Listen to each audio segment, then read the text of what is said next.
දැන් වීරමන් ක්‍රියාපටිපාටිය කියන්නේ මොකද්ද? දැන් දන්නවා.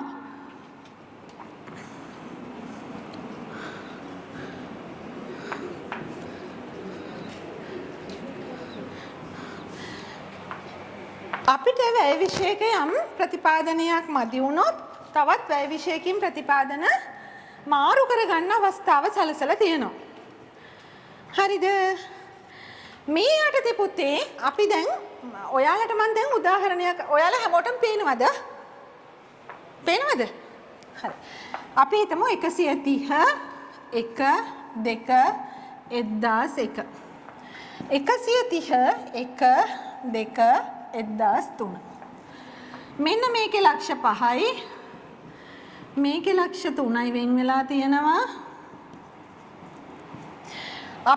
අපිට පේනවා මේ ප්‍රතිපාදන පළවෙනිම දේ තමයි ප්‍රතිපාදන මාරු කරන්න නම් පුතේ අපිට වැය විෂයක ඉතිරි වෙනවා කියලා පේන්නම ඕනේ.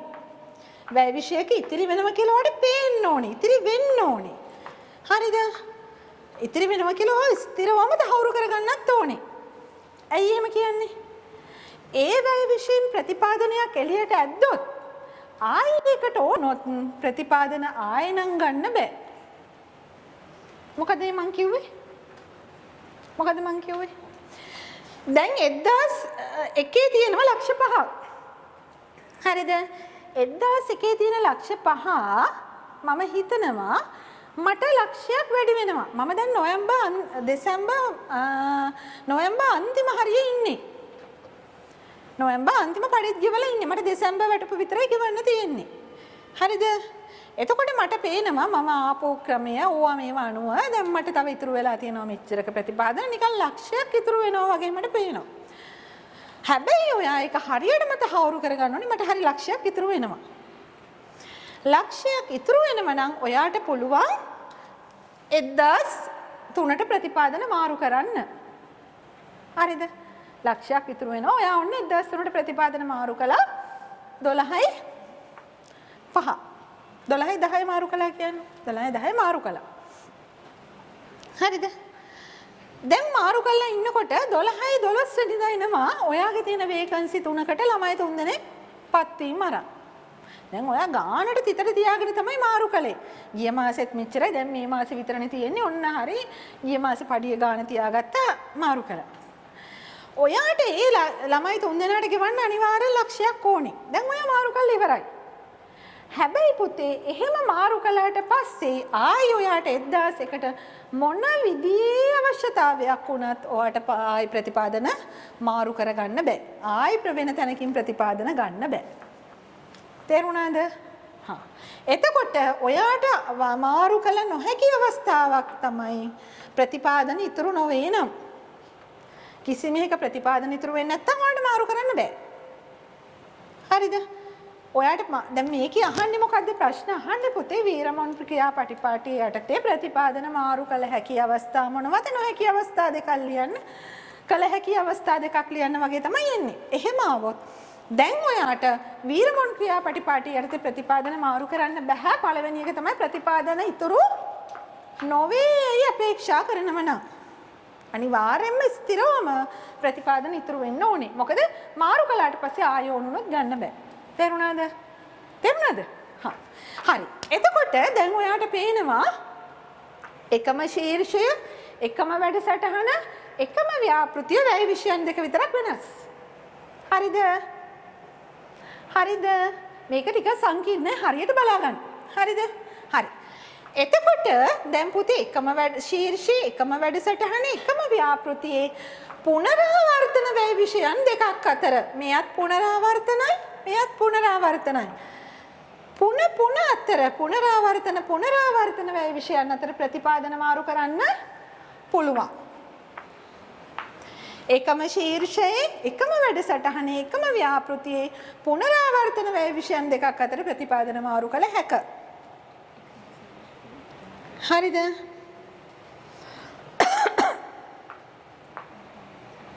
හරි නේද? ඊළඟට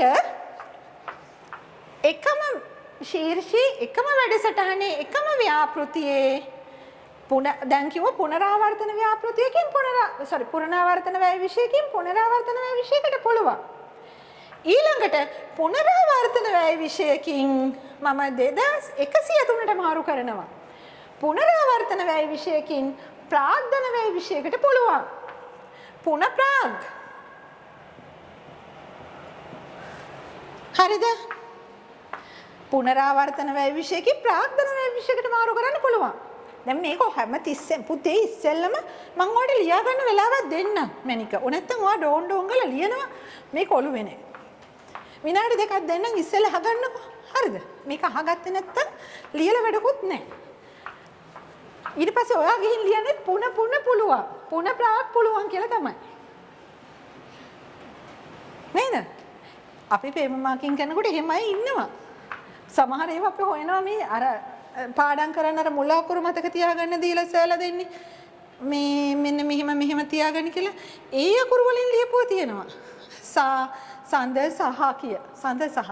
ඒ වගේම එහෙමම ලියන ඒවා තියෙනවා. ඒ හින්දා ඔයාලත් දැන් මේක අහන් හිටියේ නැත්තම් කරන්නේ පුන පුළුවන් පුන ප්‍රාග් පුළුවන් කියලා ලියන එක තමයි. හරිද? හරි. දැන් කවුරුත් ලියන්න එපා බලා ගන්න. එතකොට පුනරාවර්තන වැය විශේෂකින් ප්‍රාග්ධන වැය විශේෂයකට මාරු කරන්න පුළුවන්. දැන් මේකෙත් මේකට මාරු කරනවා. හරිද? ඊළඟට මේකත් මම පුතේ 2104 කරනවා. දැන් දෙන්නම මොනවද? දෙන්නම කවුද? ප්‍රාග්. දෙන්නම ප්‍රාග්ධන වැය විශේෂයන් දෙකක්. එකම ශීර්ෂයේ එකම වැඩසටහන එකම ව්‍යාපෘතියේ ප්‍රාග්ධන වැය විශේෂයන් දෙකක් අතර ප්‍රාග් පුළුවන්. ප්‍රාග්ධන වැය විශේෂයන් දෙකක් අතර ප්‍රතිපාදන මාරු කළ හැක. පුනරාවර්තන වැය විශේෂකින් පුනරාවර්තන වැය විශේෂයකට මාරු කළ හැක. පුනරාවර්තන වැය විශේෂකින් ප්‍රාග්ධන වැය විශේෂයකට මාරු කළ හැක. ප්‍රාග්ධන වැය විශේෂකින් ප්‍රාග්ධන වැය විශේෂයකට මාරු කළ හැක. හැබැයි ඔයා ඔය ටික විතරක් කියන්න බෑ. මේ ටිකක් කියලා තමයි කියන්න ඕනේ. ශීර්ෂ වෙනස් නම් වෙනස් වෙනවා. ඔයා අනිත් පැත්ත වෙනවා අර ටික වෙනස් වුණොත්. දැන් ඔයාලට පේනවනේ මගේ එකේ එකක්වත් වෙනස් නැහැ. එකම ශීර්ෂයේ එකම වැඩසටහන එකම ව්‍යාපෘතියේ. පේනව නේද? හරි. එතකොට මම මෙන්න මෙතනින් 1003ට මාරු කරන්න ඕනේ. ප්‍රාග්ධන වැය විශේෂකින් පුනරාවර්තන වැය විශේෂයකට මාරු කරන්න බෑ. ප්‍රාග්ධන වැය විශේෂකින් පුනරාවර්තන වැය විශේෂයකට මාරු කරොත් මොකද වෙන්නේ? ප්‍රාග්ධන වැය විශේෂයකට අපි වෙන් කරන ප්‍රතිපාදන මොකද රටට වෙන්නේ? රටේ සංවර්ධනයට දායක වෙනවා. රටේ සංවර්ධනයට ලොකු දායකත්වයක් වෙනවනේ. පුනරාවර්තන වැය විශේෂයන් වල මොකද වෙන්නේ? එදාට දරලා ඉවර වෙලා යනවා. ඒක අපිට දිගු කාලේන ප්‍රතිඵල ලැබෙන්නේ නැහැ. හරි. එහෙම මාරු කළොත් වෙන්නේ මොකද්ද? ඒක තමයි වෙන්නේ. මොකද්ද වෙන්නේ? අපි මාරු කරනවා ප්‍රාග්ධන වලින් පුනරාවර්තන වලටම මාරු කරනවා එහෙනම්. ඒ හින්දා ප්‍රාග්ධන වැය විශේෂකින් පුනරාවර්තන වැය විශේෂයකට ප්‍රාග් පුන බෑ. ප්‍රාග් පුන පුළුවන්. පුන ප්‍රාග් පුළුවන්. පුනරාවර්තනයකින් ප්‍රාග්ධනයකට මාරු කරන්න පුළුවන්. ඔයා පුනරාවර්තන වැය විශේෂයන් කන්ට්‍රෝල් කරලා ප්‍රාග්ධනයට මාරු කරන තරමටම මොකද වෙන්නේ? රටට හොඳයි. එතකොට පුනරාවර්තන පුන ප්‍රාග් පුළුවන්. ප්‍රාග් පුළුවන්. හැබැයි ප්‍රාග් පුන බෑ. ප්‍රාග් පුන කියන්නේ මොකද? ප්‍රාග්ධන වැය විශේෂකින් පුනරාවර්තන වැය විශේෂයකට බෑ. ප්‍රාග් පුන කියලා එහෙම ලියන්නේ නැහැ ගිහින්. හරිද? හා. දැන් ඔන්න පළවෙනි කොටස අඳුරගත්තා. දැන් මෙතන කීයක් දෙනවද පුතේ කරන්න පුළුවන් ඒවා? වැඩියෙන් තියෙන කල නොහැකි ඒවා. කල නොහැකි ඒවා ඕන තරම් කියන්න තියෙනවා. කල හැකි ඒවා තියෙන්නේ හරි සීමිත ප්‍රමාණයක්. එහෙනම් ඒක මතක තියාගන්න. මේ තුන පුළුවන්. හරිද? ඔයාට බැරි ඒවා ලියන්න කිව්වොත් බැරි ඒවා ලොට් එකක් තියෙනවා. ඔය ලොට් එකෙන් මොකක් හරි කීපයක් මම කියලා දෙන්නම් ලියන්න පුළුවන්. මෙතන පුළුවන් ඒවා තුනක් තියෙනවා. හරි නේද? දැන් ඔන්න හරි. දැන් අපි වැය විෂය අතහැරියා. දැන් මෙයා ගැන කතා කරලා ඉවරයි. දැන් යනවා මෙතෙන්ට. අන්න මෙයා දැන් එක. මෙයා වෙනස් වෙනවා. මේ දෙන්න සමානයි. එකම ශීර්ෂයේ එකම වැඩසටහනේ ව්‍යාපෘති දෙකක්. හැබැයි මේ ව්‍යාපෘතිය පුතේ පුනරාවර්තන ව්‍යාපෘතියක්ද ප්‍රාග්ධන ව්‍යාපෘතියක්ද කියලා බලා ගන්න නම් මෙයාගේ ළඟට ඔළුව දාලා බලන්න ඕනේ. නැත්තම් ඔයාට මෙයාගේ පුනරාවර්තනද ප්‍රාග්ධනද කියලා හොයන්න පුළුවන්ද? බෑ. හොයන්න බෑ. හොයන්න නම් මෙතන ඉඳලා චුට්ටක් ඔළුව දාලා බලනවා මෙයා කවුද කියලා. ඒකෙන් තමයි ඔයා යාව අඳුරගන්නේ. පුනරාවර්තනද ප්‍රාග්ධනද කියලා. තේරුණාද? හා දැන් මෙතන නම් මේ ව්‍යාපෘතිය මේක ප්‍රාග්ධන. නේ? ප්‍රාග්ධන වේ විශ්යන්නේ තියෙන්නේ. මෙතන නම් මෙයා පුනරාවර්තන. දැන් මේ අවස්ථාවේ තියෙන මෙයා පුනරාවර්තන. තේරුණාද? හා හරි. එහෙනම් මෙයාගෙන අපි පුනරාවර්තනද ප්‍රාග්ධනද කියලා මෙයාව අඳුරගන්නේ මෙතෙන්ට හැදාලා. හරිද? හරි. දැන් ව්‍යාපෘතිය මොකද මේ ව්‍යාපෘති වල පුනරාවර්තන සහ ප්‍රාග්ධන වියදම් දෙකම කලමෙමි තියෙනවා. එතකොට මේ අපි වීරමොන් ක්‍රියාපටිපාටි 66 යටතේ මාරු කරන්න යන්නේ ඒ මොන අවස්ථාවද කියලා බලන්න නම් මෙයා අඳුර ගන්න නම් මෙතෙන්ට හැදාන්න ඕනේ. හරි. දැන් මෙතනත් මේ වගේමයි. පුනරාවර්තන ව්‍යාපෘති දෙකක් අතර ප්‍රතිපාදන මාරු කරන්න පුළුවන්. පුනරාවර්තන ව්‍යාපෘතියකින් තවත් පුනරාවර්තන ව්‍යාපෘතියකට ප්‍රතිපාදන මාරු කරන්න පුළුවන්. පුනරාවර්තන ව්‍යාපෘතියකින් ප්‍රාග්ධන ව්‍යාපෘතියකට ප්‍රතිපාදන මාරු කරන්න පුළුවන්. ප්‍රාග්ධන ව්‍යාපෘතියකින් ප්‍රාග්ධන ව්‍යාපෘතියකට ප්‍රතිපාදන මාරු කරන්න පුළුවන්. බැරි මොකද්ද? ප්‍රාග්ධන ව්‍යාපෘතියකින් පුනරාවර්තන ව්‍යාපෘතියකට ප්‍රතිපාදන මාරු කරන්න බැහැ. අරකම තමයි. පුන පුළුවන්. පුන ප්‍රාග් පුළුවන්. ප්‍රාග් පුළුවන්. ප්‍රාග් පුන බෑ. මෙතනදි කියවෙන වචනය වැය විෂය, මෙතනදි කියවෙන වචනය ව්‍යාපෘතිය. හරිද? තේරුණාද? හා. දැන් මෙතන පුළුවන් ඒවා කීයක් තිබ්බද? මෙතනත් 3ක් තිබ්බ. ඔන්න යන්තම් මෙතන 3යි, මෙතන 3යි 6ක් තියෙනවා. හරි. දැන් එයාගෙනත් කතා කරලා ඉවරයි. දැන් මම යනවා මෙතෙන්ට. මෙතෙන්ට ගියාමත් මේ වැඩසටහන පුනරාවර්තනද ප්‍රාග්ධනද කියලා බලන්න ඇහැ දානව නිදා ගන්න බෑ.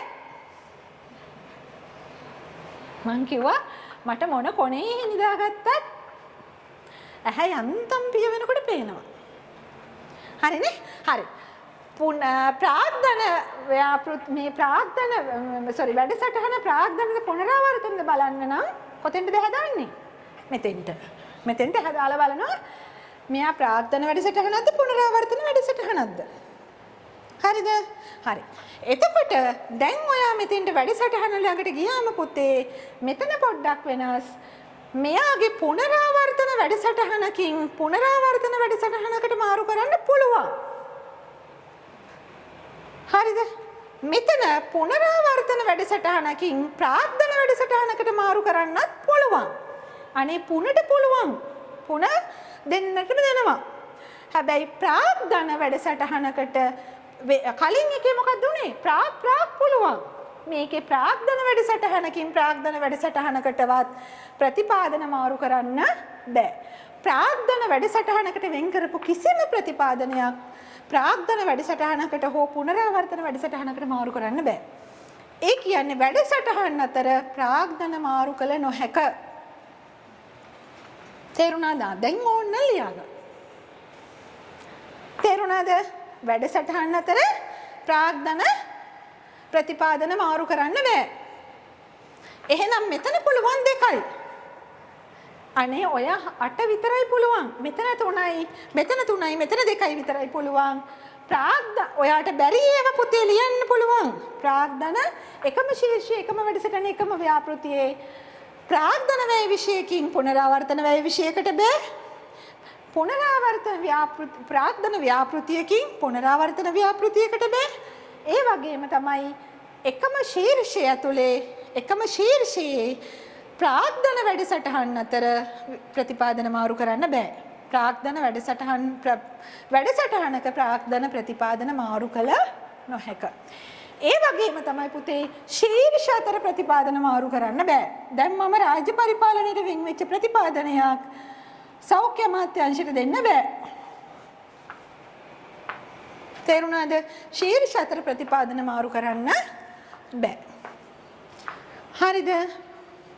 හරි. දැන් චුට්ටක් වෙලාව දෙන්න විනාඩි 2ක් ටක් ගාලා ඕන ගන්න ඕනේ. එකම ශීර්ෂයේ, එකම වැඩසටහනේ, එකම ව්‍යාපෘති පුනරාවර්තන විෂයන් අතර ප්‍රාග්ධන වැය විෂයන් අතර සහ පුනරාවර්තන වැය විෂයකින් ප්‍රාග්ධන වැය විෂයකට එකම ශීර්ෂයේ එකම වැඩසටහනේ පුනරාවර්තන ව්‍යාපෘති අතර සහ ප්‍රාග්ධන ව්‍යාපෘති අතර සහ පුනරාවර්තන ව්‍යාපෘතියකින් ප්‍රාග්ධන ව්‍යාපෘතියකට ඊළඟට එකම ශීර්ෂයේ පුනරාවර්තන වැඩසටහන් අතර ප්‍රතිපාදන මාරු කරන්න පුළුවන් ප්‍රාග්ධන හොලවන්නවත් බෑ.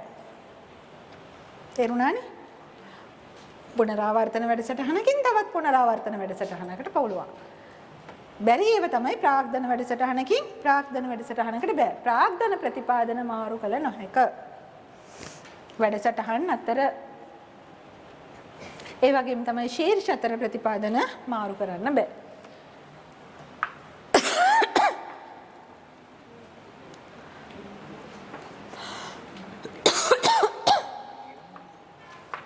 හරිනේ?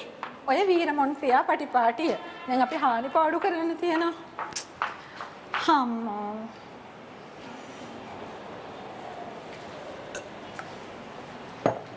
අපි චුට්ටක් මේ හානි පාඩු නම් දැන් කරන්න වෙලාවක් නැති වෙයි පුතේ. ඒක ලොකු පාඩම. චෙක්පත් එකවත් කරමු.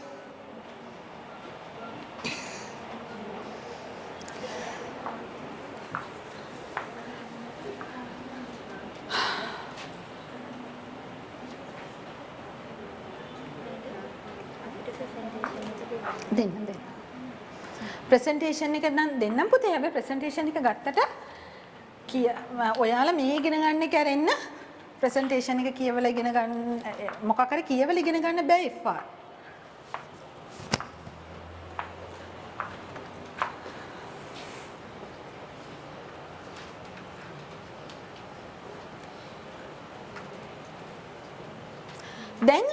දැන් මේ වීරමොන් ක්‍රියාපටිපාටිය යටතේ ප්‍රතිපාදන මාරු කරන්න පුළුවන් අවස්ථා මේ යට විතරයි. බැරි අවස්ථා කියන පුතේ ශීර්ෂ අතර ප්‍රතිපාදන මාරු කරන්න බෑ. වැඩසටහන් අතර ප්‍රාග්ධන ප්‍රතිපාදන මාරු කරන්න බෑ. ඊළඟට ඒකාබද්ධ අරමුදල් ප්‍රතිපාදන වෙන් කිරීම විදේශ විදේශ ණය විදේශ ප්‍රදාන විදේශ ඒ කියන්නේ 11න් 12ට 12න් 13ට එහෙම මාරු කරන්න බෑ. 11 12 13 මතකයිනේ.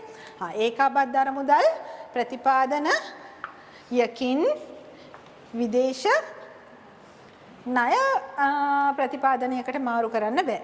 විදේශ ආධාර ප්‍රතිපාදනයකට මාරු කරන්න බෑ. විදේශ ප්‍රතිපූර්ණය කළ හැකි විදේශ සේවා විදේශ ණයට බෑ. ඔය ටිකටම බෑ. ඒ කියන්නේ මොකද්ද ඒ කියන්නේ? අපි විදේශ ණයට තියන්නේ සමහර වෙලාවට දෙපාර්ශ්වය අතර කිවිසුමක්. එතකොට ඒක කරන්න නම් එහින් අපිට අර මුදල් දෙනවා. ඒ කිවිසුම යටතේ දෙනවා. එතකොට ඒක යටතේ තියෙන ණයක්, ඒක කරන්න තියෙන ප්‍රතිපාදනයක් ඉතුරු කරගෙන අපිට අපේ එකට වීදම් කරගන්න මාරු කරන්න බෑ. ඒ වගේම තමයි ඒකාබද්ධ අර මුදල තියෙන එකක් ඒවට දාන්නත් බෑ. ඒව අතර මාරු කරන්න බෑ. ඒවට දැන් ලියන්න පුළුවන් අර 11 12 13 14 ওই ටික යටතේ එකකටවත් මාරු කරන්න බෑ එක එකක්. 11 එකක් 11ට විතරයි මාරු කරන්න පුළුවන්. හැබැයි 13න් වෙන් කරන්නේව 13 අතර මාරු කරන්නත් බෑ. ඒව ඇයි? ඒව ඉන්නේ එක එක රටවල් වලින් එක එක ඇග්‍රීමන්ට් යටතේ. විදේශ ණය කියලා ගත්තම විදේශ ණය එකකට එන්න පුළුවන් එකක්. තව එකකට එන්න පුළුවන් තව රටක් යටතේ. එතකොට ඒ වෙන් කරන ප්‍රතිපාදන ඒක යටතේම පමණයි ඒව යටතේ මාරු කරන්න බෑ. හරිද? ඊළඟට සමහර වෙලාවට විශේෂිත පුද්ගලයන්ට ප්‍රතිපාදන වෙන් වෙනවා. විශේෂිත ආයතන වලට ප්‍රතිපාදන වෙන් වෙනවා. දැන් රාජ්‍ය පරිපාලන අමාත්‍යාංශයට ගත්තොත් ස්ලීඩාකට ප්‍රතිපාදන වෙන් වෙනවා. ස්ලීඩා කියලා නමින් වෙනවා. ඒ ප්‍රතිපාදන රාජ්‍ය පරිපාලනයේ වැය විෂයන් වලට මාරු කරන්න බෑ. හරිද? එතකොට විශේෂිත පුද්ගලයන්ට විශේෂිත ආයතන වලට යම් ප්‍රතිපාදනයක් වෙන් වෙනවා නම් ඒව මාරු කරන්න බෑ. ඒ වගේම තමයි පරිපූර්ණක ඇස්තමේන්තුවක් යටතේ අපි වියද ප්‍රතිපාදන වෙන් කරගත්තා නම් දැන් මතකයිනේ පරිපූර්ණක ඇස්තමේන්තුව. ඒකෙන් වෙන් කරගෙන ඒක ඉතුරු වුණොත් ඒව මාරු කරන්නත් බෑ. හරිද? ඒව වෙන කොහෙටවත් මාරු කරන්න බෑ. ඊළඟට ඔය වගේ ගොඩාක් තියෙනවා මාරු කරන්න බැරි ඒවා. ඔය අර ටික යටතේම මාරු කරන්න බෑ. 11 12 13 14 ඒව යටතේ එකක්වත් මාරු කරන්න බෑ. ඒ සේරම පොදියට ඒවම ලියාගෙන යන්න එපා. ඒව ඒ ටිකම විතරක් ලියාගෙන ගියොත් එක වර්ග ටිකක් නෙවෙයි ලියන්නේ. තේරෙනවද? ඒ ටික ඔළුවේ තියාගෙන එයින් දෙකක් විතර ලියන්න. මේ යටතේ මේකට බෑ. ඒකට ශීර්ෂ අතර බෑ. වැඩසටහන අතර ප්‍රාග්ධන ප්‍රතිපාදන බෑ. පරිපූර්ණක අස්තමේන්තු වලට දාපුවා බෑ. ඊළඟට හානි පාඩු යටතේ වෙන් කරනවා අපි ප්‍රතිපාදන. හානි පාඩු කපා හරින්න. ඒකට වෙන් කරගෙන ඒක තියාගෙන වෙන ඒවට මාරු කරන්න බෑ. හානි පාඩු යටතේ ප්‍රතිපාදන වෙන් කරා නම් ඒකේ ප්‍රතිපාදන වෙන එකකට මාරු කරන්න බෑ. හරිද? ඔන්න ඔය ටික ඔයාට දෙකක් තුනක් මතක තියාගන්න. හරිද? හරි. දැන් එහෙනම් ටග් ගහලා අපි බලමු චෙක් පත්. මල්ලි මේ නවත්තන්න ඕනද? ඕනද? මට වින එක වෙනකන් දෙනවද?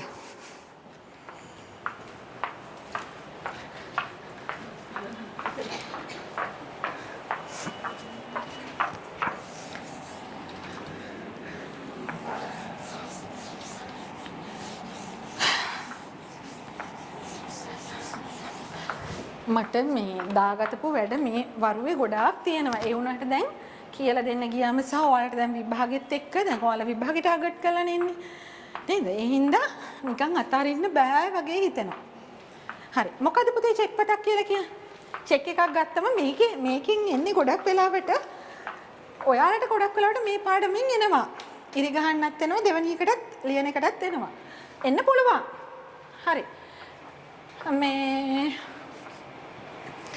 මොකද චෙක්පත් කියන්නේ චෙක්පතක් යටතේ මොකද දැනගන්න චෙක්පත් පුතේ චෙක්පත් යටතේ ඔයා අනිවාර්යයෙන්ම අපි එකක් පළවෙනි එක මතක තියාගන්න ඕනේ චෙක්පතක් වළංගු වෙන්නේ අපි දින 30කට විතරයි දින 30කට තමයි චෙක් එකක් ලියන්නේ හරිද ඊළඟට චෙක් එකක් දින දීර්ඝ කරන්නත් පුළුවන් දින 30කට විතරයි ඔයාලා වෙන වෙනම කරන්න ඇති හැබැයි ඔයාගේ ප්‍රශ්න පත්‍රය අහනවා දින කීයකටද ඔයාට මේක දීර්ඝ කරන්න පුළුවන්. දැන් ඔයාගේ දින පැනලා.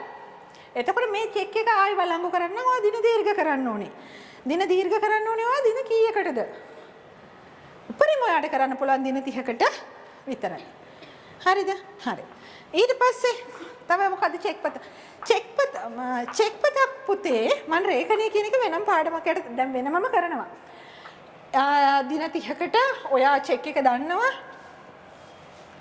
මෙතන අපේ චෙක් දිනේ දාන්නේ ඊට පස්සේ මෙතන ආදායකයාගේ නම අපි කාටද මේ චෙක් එක ලියන්නේ ඊළඟට අපි ගාන අකුරින් ඊළඟට ගාන මුදලින් ওই විදිහට තමයි චෙක් එකක් තියෙන්නේ ඊළඟට මෙතන තියෙනවා චෙක් නම්බර් එක බැංකු නම්බර් එක ශාඛා නම්බර් එක කියන ටික මේ ටිකේ තියෙනවා හරි ওই විදිහට චෙක් එකක් වා දැකලා ඇති හරිද එතකොට චෙක් එකක් ලියනකොට අනිවාර්යයෙන්ම මේක පුතේ විභාගෙට නෙමෙයි මම මේ කියන්නේ. ඔයාලා දැන් මේක ට්‍රේනින් එක නිසා චෙක් එකක් ලියනකොට හැමතිස්සෙම ආදායකයාගේ නම පටන් ගන්න ඕනේ මෙතනින්. තව එක්කෙනෙක්ගේ ඉනිෂියල් වත් අකුරුවත් මොකක්වත් මෙතෙන්ට ඔබන්න බැරි වෙන්න. මෙතනින් පටන් ගන්න ඔයා ලියලා ඉවරණු ගමන් ඔයා ඉරක් ගැහුවා. තව නමේ පස්සට කැලි දාන්න බෑ. හරිද? හරි. ඊළඟට ඔයා ලියන්න ඕනේ චෙක් එකේ අකුරින් ලියන ගාන මෙතනින්. ඔයා මෙහෙම බලන්න. ඔයා ලියනවා මෙතනින් 8000යි 8000කි. ඔය 8000 මෙහෙම දාලා මෙහෙම දාන්න. ඔයාට මෙතන ඉඩ ටිකක් තියෙනවා. මට නිකන් හිතෙනවා මොකද්ද? මොකද කරන්න? මෙතන 90 දාන්න. 90. මෙතෙන්ට තනින් 9 දාන්න ඉඩ තියෙනවනේ 90. මොකද්ද වෙන්නේ? දෙකම වෙනස් වුණා. එතකොට ඔයා චෙක් එකක් ලියනකොට හරිම සැලකිලිමත් වෙන්න ඕන. මෙතනින් පටන් ගන්න, මෙතනින් ඉවර කරලා ඉර ගහන්න. මෙතනින් පටන් ගන්න, ඉවර කරලා ඉර ගහන්න. කාටවත් මොනවත් ඇතුළට දාන්න බැරි වෙන්න ඔයා චෙක් එක ලියන්න ඕනේ. හරිද? හරි. ඔන්න ඒ ටික හරි. දැන් ඊළඟට මෙන්න චෙක් එක අස්සම් කරනවා. රාජී චෙක් පතක් අනිවාර්යෙන් කවුද කී දෙනෙක් අස්සම් කරන්න ඕනද? දෙන්නෙක් අස්සම් කරන්න ඕනේ. මේ දෙන්නගෙන් පුතේ පළවෙනි අත්සන දෙවෙනි අත්සන කියලා තමයි අපි කියන්නේ. මේක මේ දකුණත් වමත් ක්‍රමය. චෙක් පතක් අස්සම් කරන්න පුළුවන් ක්‍රම දෙකකට. දකුණත් වමත් ක්‍රමයට පුළුවන් උඩ යට ක්‍රමයට පුළුවන්. මේ දකුණත් වමත් ක්‍රමය මේකේ මේ පැත්ත පළවෙනි අස්සම් කරු මේ දෙවෙනි අස්සම් කරු. මෙහෙම නැත්තම් ඔයාට පුළුවන් මෙහෙම උඩ යට ක්‍රමයට. මෙයා පළවෙනි අස්සන මෙයා දෙවෙනි අස්සන. හරිද? හා. එතකොට චෙක් පතක ගෙවීමේ වගකීම තියෙන්නේ කාටද? පළවෙනි අස්සම් කරුටද දෙවෙනි අස්සම් කරුටද? අනේ දෙවෙනි එක්කෙනා පළවෙනි එක්කෙනාගේ ටිකක් චෙක් කරලානේ දෙවෙනි එක්කෙනා අස්සම් කරන්නේ. දෙවෙනි එක්කෙනාට වෙන්නේ නැති ලොකුම වගකීම තියෙන්නේ නේ. එහෙමද? නෑ. ගෙවන වගකීම තියෙන්නේ පළවෙනි අස්සම් කරුට. පළවෙනි අස්සම් කරුට තමයි චෙක් පතක ගෙවීමේ වගකීම තියෙන්නේ. හරි. එතකොට ඔන්න ඔය ටික තමයි දල වශයෙන්ම චෙක් පතක් සම්බන්ධයෙන් කියන්න තියෙන්නේ. හරි. දැන් පුතේ චෙක් පතුත් වර්ග දෙකක් තියෙනවා. පළවෙනි එක තමයි විවෘත චෙක් පත්. දෙවෙනි එක රේඛනය කරන ලද චෙක් පත්. ඊළඟට ආය අහනවා ප්‍රශ්නයක් චෙක් පතක ආරක්ෂාව සඳහා කළ හැකි හොඳම ක්‍රමය. කෙටි ප්‍රශ්න. අනුගමනය කළ හැකි හොඳම ක්‍රමය මොකද්ද? චෙක් පතක ආරක්ෂාව සඳහා ලියුම් කවරයක තබා මුද්ද අලවා යැවීම. නැත්තම් එයාගේ අතටම දීම. එහෙමනේ කියන්නේ. එහෙමද? අදාළ කෙනෙක්ගේ අතටම දෙනවා. චෙක් පතක ආරක්ෂාවට ගන්න ඕනේ හොඳම ක්‍රියාමාර්ගය මොකද්ද? රේඛනය කිරීම. චෙක් පත රේඛනය කිරීම. මං අතට ගත්තත් මම යන ගමන් හැලුණා. නේද? ඒ හින්දා රේඛනය කිරීම තමයි චෙක් පතක තියෙන හොඳම ආරක්ෂිත ක්‍රමය. රේඛනය කියන්නේ මොකද්ද? දැන් ඉතින් ඒ ලෙවල් ඉගෙනගෙන නෙවෙයි තියෙන්නේ. නේද? රේඛන වර්ග කීයක් තියෙනවද? රේඛන වර්ග කීයද? මගේ ඇඟිලි දෙකම මෙහෙම වුණාට මම මෙහෙම නිකන් කරන් ඉන්නේ. මේ රේඛන වර්ග කීයක් තියෙනවද? රේඛන වර්ග දෙකයි. සාමාන්‍ය රේඛනය සහ විශේෂ දෙයියනේ මෙතන තියනවද? නෑනේ. නෑනේ. හරි. සාමාන්‍ය රේඛනය සහ විශේෂ රේඛනය.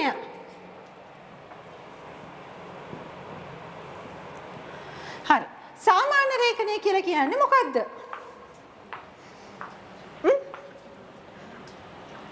සාමාන්‍ය රේඛනය කියලා කියන්නේ පුතේ චෙක් පතේ මුහුණත. චෙක් පතේ මුහුණත යමක් ලියා හෝ නොලියා සමාන්තර රේඛා දෙකක් ඇඳීම සාමාන්‍ය රේඛනය වේ. මොකක් හරි මේක ඇතුලේ ලියන්නත් පුළුවන්. නොලියන්නත් පුළුවන්. හැබැයි සමාන්තර සරල රේඛා දෙකක් ඇන්දොත් ඒක සාමාන්‍ය රේඛනය. මේක ඇතුලේ මට ඕන නම් ලියත හැකි ආදායකයාගේ ගිණුමට පමණි. ගනුදෙනු කළ නොහැක. ලියන්නත් පුළුවන්. නොලියා ඉරි දෙක ගන්නත් පුළුවන්. ඒ මොක කළත් ඒක සාමාන්‍ය රේඛනය. සාමාන්‍ය රේඛනයක අනිවාර්යක තමයි සරල සමාන්තර රේඛා දෙක මුහුණත. හරිද? ඊට පස්සේ විශේෂ රේඛනය. විශේෂ රේඛනයකී සරල රේඛා ඇතුව හෝ නැතුව හෝ බැංකුවක නමක් සඳහන් වෙනව නම් ඒක විශේෂ රේඛනය. දැන් මේක තිබ්බත් එකයි නැතත් එකයි සරල රේඛාව මහජන බැංකුව. මේක BOC චෙක් එක. මම මුහුණත ලියනවා මුහුණත සරල රේඛා දෙකක් සහිතව හෝ රහිතව බැංකුවක නමක් ලියලා තියෙනවා නම් විශේෂ රේඛනය. හරිද? දැන් මොකද මේ බැංකුවක නමක් සඳහන් කරපු එකේ අපි අනුගමනය කරන ආරක්ෂක ක්‍රියාපිළිවෙල. ඇයි අපි විශේෂ රේඛනයක් කරන්නේ? මගේ ආදායකයා මහජන බැංකුවේ කෙනෙක්. එයාගේ ගිණුම තියෙන්නේ මහජන බැංකුවේ. එතකොට මම මහජන බැංකුව කියලා අතන ලියපු ගමන් මේ චෙක් එක වෙන කිසිම බැංකුවකට දාන්න බෑ. එතකොට මට මගේ හිත දන්නවා හරි මේක ගෙනහිල්ලා කමර්ෂල් දාන්නත් බෑ. මේක වෙන එකට දාන්නත් බෑ. වෙන කවුරු හරි ගත්ත අරගෙන එයාලගේ මේවා වලට දාන්නත් බෑ. මෙයාගේ තියෙන්නේ මහජන බැංකුවේ තමයි account එක. හරි එහෙනම් ඔන්න මහජන බැංකුවේම මහජන බැංකුව ගැහුවා. හරි. මම චෙක් ලියන්නේ. මට ඉන්නව තරහම කාරේ. මොකද මං කරන්නේ? මහජන බැංකුව වවුනියාව. මොකද කරන්නේ? මොකද වෙන්නේ? ඒ මිනිස්සේ මේ චෙක් එක අරගෙන මහජන බැංකුව වවුනියාවට යන්න ඕනේ. ඒකේ account එකක් open කරලා මේක දාන්න ඕනේ. නැත්තම් මේක රියලයිස් කරන්න බෑ. නැත්තම් මන් ලවායි ලියපු කෙනා ලවා අනකරු ලවා දැනුණාද? එතකොට මේ විශේෂ රේඛනය ඉරි දෙකක් සහිතව හෝ රහිතව. හරි. පුතේ ඕක තමයි ඊළඟට ඔයාලගෙන් අහන්න පුළුවන්. ඕක අහන්න පුළුවන් චෙක් පතක් සම්බන්ධයෙන්. චෙක් පතක් අගර වුණාම මොකක්ද අපි කරන්නේ? ඕකත් අහනවා. චෙක් පතක් අගර වුණාම මොකද කරන්නේ? ඒ අගර වුණු චෙක් පත වහාම ගොනුගත කරලා තියන්න ඕනේ ආරක්ෂිතව. දැන් නම් ගොනුගත කරන්න චෙක් පත අපිට එවන්නේ නෑ බැංකුව. දැන් මොකද එවන්නේ? අගරු නෝටිස් එකක් එවන්නේ. ඒක ඔයා අගරු වුණා කියලා ප්‍රූව් කරන්න තියෙන ડોකියුමන්ට් එකක්. ඔයා ඒක ගොනුගත කරගන්න ඕනේ. ඊළඟට මොකද කරන්නේ? එයාට සපයන්න තියෙන සේවාවක් හරි සැපයුමක් හරි අපි වහාම නවත්තන්න ඕනේ. එයාගෙන් අපි මුදල් ගන්නේ අපිට අපේ කුයට සේවයක් දෙන්න. එහෙම නැත්නම් බඩුවක් දෙන්න. ඒ සේවය හරි බඩුව කරන වැඩේ හරි දෙන බඩුවක් හරි භාණ්ඩයක් හරි අපි නවත්තන්න ඕනේ. ඊට පස්සේ මොකද කරන්න ඕනේ? එයාට දන්වන්න ඕනේ මේ මුදල වහාම මේ වටිනාකම වහාම මුදලින් ගෙවන්න කියලා. හරිද? ඊළඟට නැවත යත් එක්ක කිසි විදියකින් අපි සාමාන්‍යයෙන් මෙහෙම වුණාම භාණ්ඩාගාරය අදාළ විසඳ ගන්න බැන්නම් භාණ්ඩාගාරයට දන්වනවා. මෙහෙම මේකක් වුණා මෙහෙම මේකක් වුණා. එහෙම මේව වෙලා මේක විසඳුන්නේ නැත්නම් එයා මුදල් ගෙවුවේ නැත්නම් අපි එයාට නැවත එයාට සපයන සේවාවන් වලට හෝ භාණ්ඩ වලට හෝ නැවත අපි එයාගෙන් චෙක්පත් බාරගන්නේ නැහැ. චෙක්පත් බාර ගැනීම වහාම නවත්තන්න ඕනේ. හරිද? ඔන්න ඔය ටික ඔයාලා අගරු චෙක්පතක් සම්බන්ධයෙන් කරන්න ඕනේ. වහාම ගොනුගත කරන්න ඕනේ. ඊළඟට අදාළ ලේඛනවල ඔයා සටහන් කරන්න ඕනේ. මේක අගරු වුණා කියන එක නිදාගන්න බෑ. එතකොට අගරු වුණා කියලා ඔයා සටහන් කරන්න ඕනේ. එයාට සපයන සේවාව හෝ භාණ්ඩය වහාම නවත්තන්න ඕනේ. ඊළඟට නැවත එයාගෙන් චෙක්පත් ලබා ගැනීම නවත්තලා මුදලින් ගෙවන්න කියන්න ඕනේ. මෙන්න මේ ටික කරන්න ඕනේ චෙක්පතක් අගරු වුණාම. ඊළඟට චෙක්පතෙන් යවන ඊළඟට ආයෝවාලගෙන් අහන්න පුළුවන් චෙක්පත් ලේඛනයක අපි අතුලත් කරගන්න ඕනේ කරුණු මොනවද කියලා. චෙක්පත් සම්බන්ධයෙන් අපි චෙක්පතක් යවනවා නම් ඒකේ චෙක්පත් අංකය කාටද යවන්නේ මොකද්ද බැංකුව කවදද යවුවේ නේද? ඔය ටික දාගන්න ඕනේ. ඔය සම්බන්ධයෙන් තමයි චෙක්පත් සම්බන්ධයෙන් එන්න පුළුවන්. තව තියෙනවා අග්‍රිම විශේෂම කොටසක්. දැන් අපිට අග්‍රිම කරන්න පුළුවන් වෙලාව තියෙනවද? අග්‍රිම හානිපාඩු ඊළඟට වැටුපෙන් අඩු කරන 40% සීමාව ඒ යටතේ වන ව්‍යවස්ථාපිත අඩු කිරීම ව්‍යවස්ථාපිත නොවන අඩු කිරීම නේද? ඔය ටික අනිවාර්යයෙන්ම බලා ගන්න වෙනවා. ඊළඟට අධිභාර ආදායමින් ආපසු ගෙවීම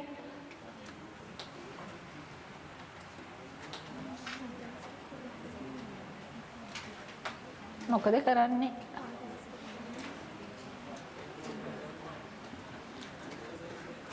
තියෙනවා තව සැලකිය යුතු කොටසක්.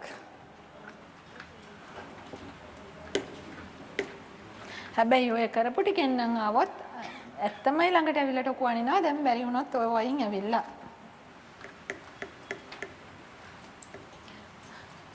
හරි එහෙනම් අපි ඉවර කරමු නේ. එකයි වෙලාව. මේ මමත් දාගත්තපු ලොකු වැඩ කොටසකුත් තියෙනවා. මේ ටික මම දෙන්නම් ප්‍රසන්ටේෂන් එක. අර කොටස ඔයාලා කොහොම හරි නැත්තම් බලා ගන්න හරි වෙනම පුතේ. හානි පාඩු.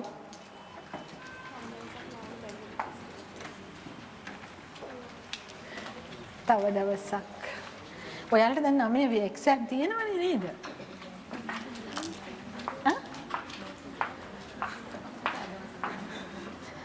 ඒක පුතේ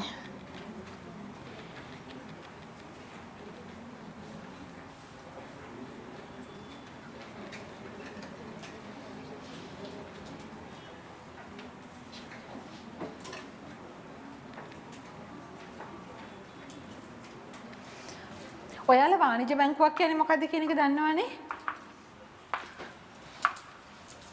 මම දැන් මේ චෙක් පත් ගැන කතා කරද්දී බබාට ඉගෙනුවානේ මට නිකන් වාණිජ බැංකුව මං එයාට කිව්වා මොකද්ද කියලා. දැන් ඔයාලා දන්නවද කියලා මේ අහන්න ගත්තා. ඒකට අග්ගලා. දන්නවද වාණිජ බැංකුව මොකද්ද කියන්නේ? දන්නවනේ? වාණිජ බැංකුවක් කියන්නේ ජංගම ගිණුම් පවත්වාගෙන යන බැංකුවක් තමයි වාණිජ බැංකුවක් කියලා කියන්නේ. අනකරු අනලදු ඕව දන්නව නේද?